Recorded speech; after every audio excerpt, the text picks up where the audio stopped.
A deep question for you, philosophical question. Okay. Would you describe a dad, Braylon? Would you describe a dad? I think when I think of a dad, I guess obviously I think of my dad, and I think it's someone that you can look to for an example, someone you can go to for help, and someone who's gonna love you unconditionally. A dad is really a guy that steps there to raise and care for a child. I don't think it has to be his blood child, but just a man that is a protector and a provider. I will say a hero, and to be hero in his house, in his own house, to be an example for, his kids and family and his community as well. It's all about, sharing good energy, positive energy, but yeah, there is a lot more. Father is more than that, though, but depends who and how they see and what kind of angle they see in all that. Right now, when you said that, it just made kind of, my heart more pumping. A dad is available as support through all the stages of emotional, psychological, spiritual, mental. A dad is a role model and a leader. Maybe it's their first child, and that child is, in the 0 to 5 range. Here you've done this twice, and you're doing it again now in that range. What would you tell them in terms of early literacy that you mentioned would be something you would recommend an approach? Mine would be just like, right, those first core years that they remember you or that they're getting to know you, right? Or they trust you. So even like I have a coworker that's about to go on paternity leave and he's like, oh, I'm going to only take a couple weeks off. And we get 10 weeks. I'm like, no, dude, this is the time to actually be with your kids, right? This is those memory building years. And so I think that's the most important piece is just making sure that you're spending the time with them. But the literacy side, the recommendation there, this is very helpful. I have a wife that loves buying books, right? So I look over here to the right and I'm just seeing thousands and thousands of books in the bookshelves.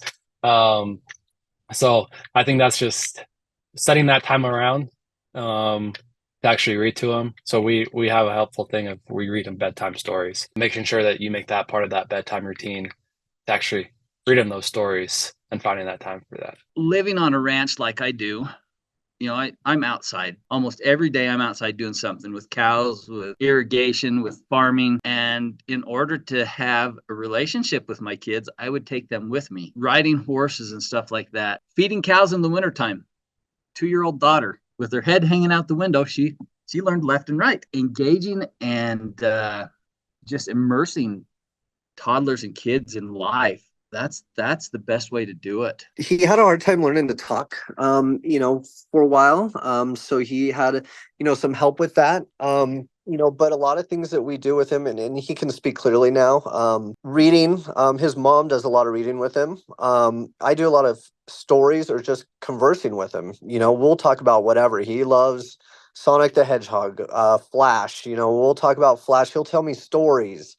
He's a big storyteller, which is great. Sitting with your children and reading things, talking, and seeing what signs can they read, what letters can they identify, not shutting it off and shutting them down, being patient to go. If you go to the store, point things out and show them lettuce, show them, the different kinds of lettuce, so that kids can start recognizing that things with words have value to a shape, an existing thing. I've worked in an elementary school for 12 or 13 years now. I've always been a big proponent of early learning, of preschool learning opportunities, partly because I've seen the impact on my own kids. We lived in 2 or 3 towns during the time my kids were young.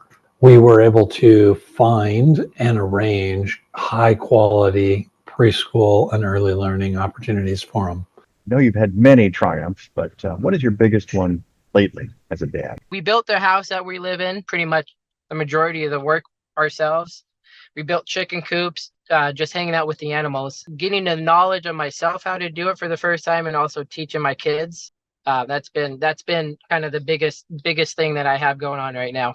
She can be disobedient, she can scream, she can cry, and then when you put her to bed at night, you see how innocent and sweet she is. And I mean, it teaches me as well. I'm learning every day. Mhm. And I think it's something that you really got to try to enjoy even through the hard moments. I think the more you enjoy it and try to make the most out of the little moments with your child, I think it can be just an incredible joyful experience, and I've enjoyed it a lot so far. It's rewarding to me. I love watching my children learn, develop some new skill, or when they have an aha moment. That is very rewarding to me. You know, take a first step, learn to ride a bike, learn to tie a shoe. There's something they've been working on. It just clicks. If you had a crystal ball, a magical crystal ball that you could see the future in, what would you hope to see for your kid? Well, I remember one thing I learned from my dad because I was talking to him. I remember one conversation we had, and I said, "But you don't use a lot of math every day. It's like, why do I need to learn math? And you get along fine without it." And he said something that really stuck with me. He said, "Well, I want you to be better off and to be better than I am and that I was." I think any good dad wants that for their kids. They want to see them being better people and having a better future. But I think everyone wants the best, and if they can, better for their children. All growing up, I played soccer, and we just signed her up for a beginning soccer course. What I'm excited about is to have her go to those classes, but then to actually play soccer with her one-on-one and teach her things that I was able to learn through my youth. Hopefully see her grow to love the sport. Because if she doesn't grow to love the sport, she can end up doing something else. But I would love for her to grow to love playing soccer.